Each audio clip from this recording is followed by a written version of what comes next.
Alright, when I was younger, I was both fascinated and terrified of tornadoes and thunderstorms, but specifically tornadoes, because of how abnormal they are. Tornadoes are one of the only natural disasters that feel like they shouldn't exist. A giant rotating tube stretching through from the sky and touching the ground, deleting whole neighborhoods and everything within seconds. That doesn't feel like it should be real, but it is real. Today I found some of the worst tornadoes in recent recorded history, so you don't have to. So, let's begin. Before we begin, what even causes tornadoes? Good question. First, you need warm, humid air near the ground, which is basically the storm's initial fuel. Then above the ground, you need colder, drier air. When both the warm, humid air and the cold, drier air layers meet, the warm air tries to rise violently like it's trying to escape. Those are the two foundations on what causes a tornado, which just goes to show how close tornadoes are to forming very often, because we all know what this feeling is. That feeling after when it stops raining where it's super humid and hot, but then moments later as you drive it gets more windy and cold. But tornadoes, fortunately, need a little bit more than that. They need something called a wind shear, which basically means the wind needs to move at different speeds and different directions depending on how high you go. So on the ground, the wind might be moving one way, but then the higher up you go, the wind is moving another way. That creates an invisible horizontal spinning tube. And then a thunderstorm pulls that spinning air upwards, and then the clouds above you start twisting, the air pressure drops, the wind around you goes silent, the sky turns dark, and then boom, you see a twisting tube of mass destruction spinning through the sky. So now, as you can see, it's a very natural phenomenon that can be stopped or controlled. So one of the scariest tornadoes that happened in recent history happened in Smithville, Mississippi on April 27, 2011. Before the tornado even formed, April 27, 2011 was already one of the worst weather days in all of American history. It was so bad that day. This is what it looked like back on April 27, 2011. It was bad for basically about half of the entire United States. And it just kept getting worse and worse and worse. But the place that got the worst of it at that time was Mississippi. It was dark, it was rainy, the atmosphere over the south basically was stacking every single ingredient on top of each other for what is required for a tornado. But the thing is, it happens a lot, but a tornado isn't formed every single time. But this time, near the ground, it was warm and the air was humid. There was cold air above the ground. The winds were changing speeds in every direction as you go higher. There was crazy thunderstorms passing by already, and by the end of that day, over 199 tornadoes would touch down across 14 different states, and over 300 people would die on that April 27th, with a few of those tornadoes being classified as an EF5 tornado. Now, what is an EF5 tornado? That is the highest, most deadly ranking possible for a tornado. For perspective, here is an EF chart. An EF0 tornado is where the damage is light and the wind speeds go up to 65 miles. Nothing crazy. EF5, on the other hand, is where it's truly destructive,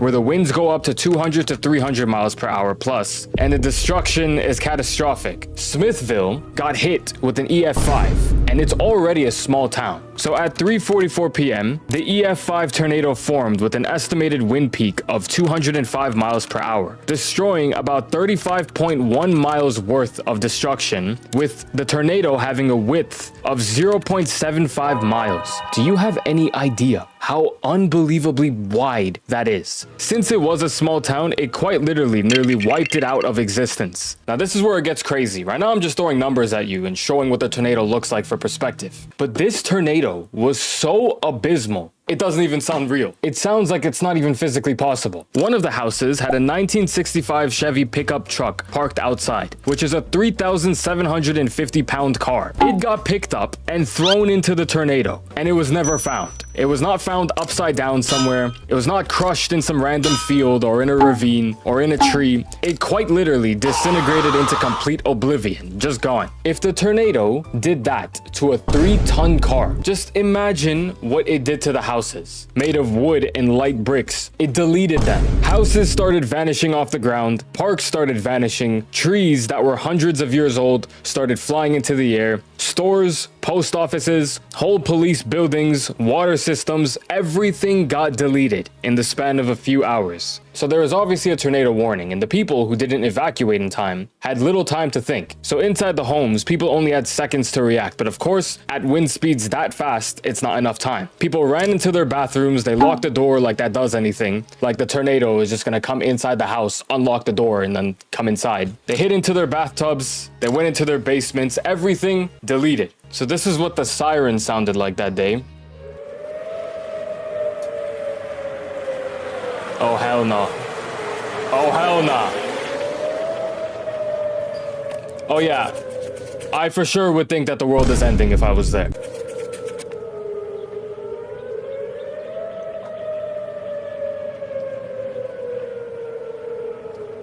Holy, that's terrifying. One of the strongest tornadoes ever. My house is gone. I was at my friend's. Oh my God, can you believe that?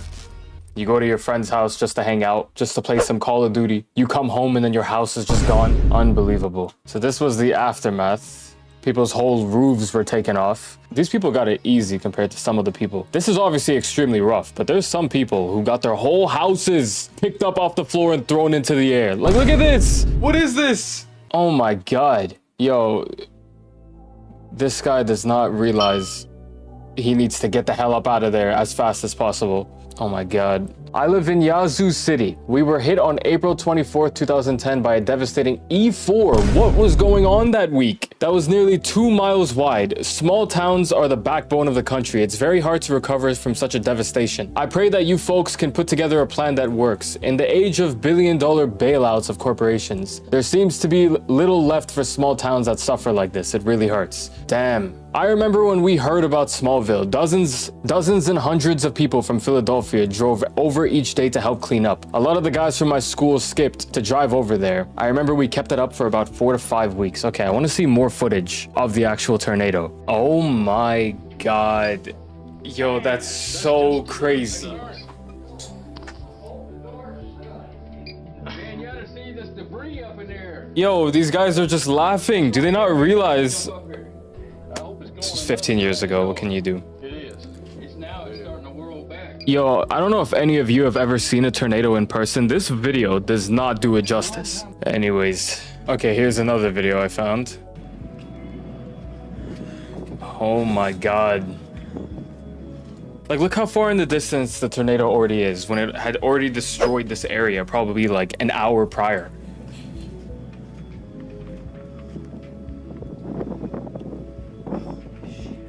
Yo, let's not forget about the fact that tornadoes actually cause fires with certain destruction. And those flames can catch on to the tornadoes. Flaming tornado. Like, look at this. This is only a small one. Can you imagine? Oh my God. Okay, let's move on. I'm getting a little bit distracted. Another tornado with even more footage than this happened in Oklahoma. Now, this tornado was only an F3 tornado, so it was level 3 on the scale, but it should have been much higher, especially when you see the footage and you see the destruction that it caused. This happened on May 31st, 2013 in El Reno, Oklahoma. There is such thing as storm chasers. They're just as crazy as those cave divers. Don't even get me started on cave divers. Just look at this quick video of someone diving into a cave. You know this is completely optional, by the way. So what storm chasers do, they will try to get all up and close to the tornado to take insane pictures like this one, and then they will try to drive out of there as soon as possible. They fundamentally understand tornadoes well enough to be able to try and minimize the danger that they're in, but not completely get rid of it. They are professionals. But this tornado in El Reno was so powerful and so deadly that storm chasers got caught in this tornado because this tornado was a trap. It wasn't functioning like a normal tornado. It was levels more destructive and deadly. So on this date, on May 31st, the National Weather Service, the people who are able to give warnings for these tornadoes, said that this was the most powerful tornado sampled by a mobile radar. It was like screaming at them to run. This tornado managed to reach 2.6 miles wide,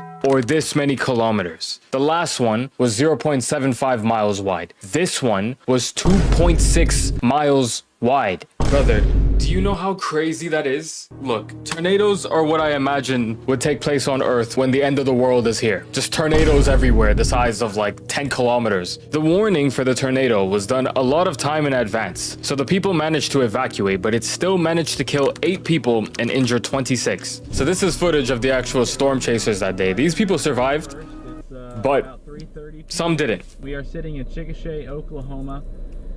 All right, let's check this out.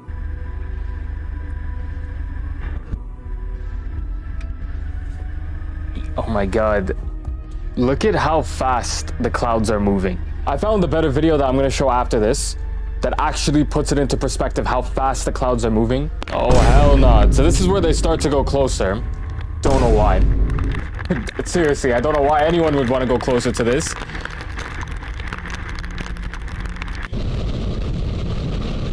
right, go! Right, go now! Hurry! How can you even see where you're driving? You're good, You're good, you're good. you're good. Totally good. You're good, I can see. Okay. Yes, just turn it down! Remember, you're good, you're good. That's fine, dude, just go! Just go. That's fine!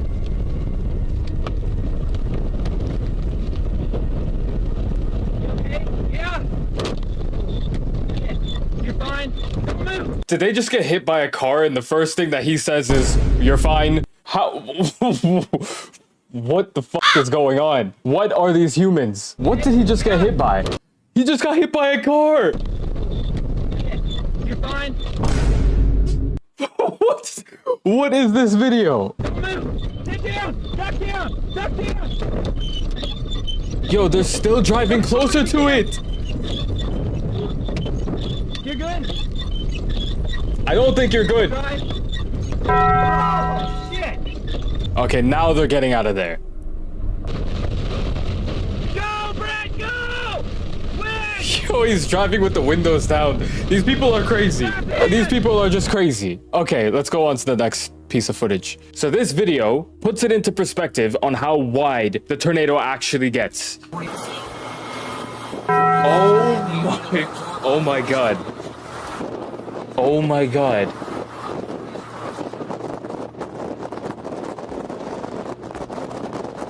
Yo, I would be shitting bricks. Yo, it's just pitch dark, brother. Yo, I don't think you could reverse fast enough to get out of there, bruv. Okay, look how fast the winds are going. Okay, that was the road about 5 miles due south of Reno. This tornado, which now appears to be at least a mile-wide multiple vortex tornado, is you're seeing it on you're seeing it on the stream right now. It just obliterated a good portion of the airport. Airport? Hold on, I gotta check on that. Tornado, aftermath, airport. Oh my god. It destroyed the airport. Oh my god. Yo, look what it did to this poor vehicle. Like, was Batman inside this tornado? What the fuck is this? Vehicle tossed and destroyed in the El Reno tornado, May 31st, 2013. Yeah, really. I thought that this car just got into a car accident or something. Like, of course. Okay, I'm being a little bit pissy. This is unreal. Literally destroying everything it touches. Like it's Crocodile from One Piece. Inside tumbling, trapped inside the tornado. Keep going if you can, everybody. Hold on, brothers. Hold on. Everybody duck, go. Just keep going if you can. Keep going if you can. Everybody duck down. Head to the beach in Abercrombie's latest summer drop. New 100% linen shirts are perfect for breezy days by the coast. They're easy to layer and go well with our new Sea Fade shorts. For days spent on the water, pair the A&F Resort shirt with your favorite swim. Outfit your summer with Abercrombie, in the app, online, and in stores.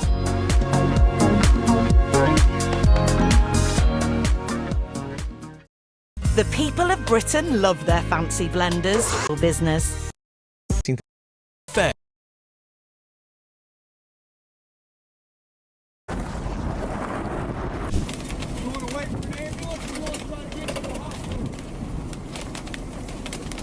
Alright, I'm like at a loss for words right now. I'm supposed to be speaking words as we're watching this, but like, I can't help but be a little bit at a loss for words. Let's check out the aftermath. El Reno Tornado 2013 aftermath. There's piles and piles of debris here and more EF4, EF5 damage, somewhere around 200 miles per hour. I don't know if I could show this video's volume without saying anything, because they're just gonna completely just execute me, but I'll speed up the video just so we can take a good look. Yo, this is unbelievable. Actually unreal.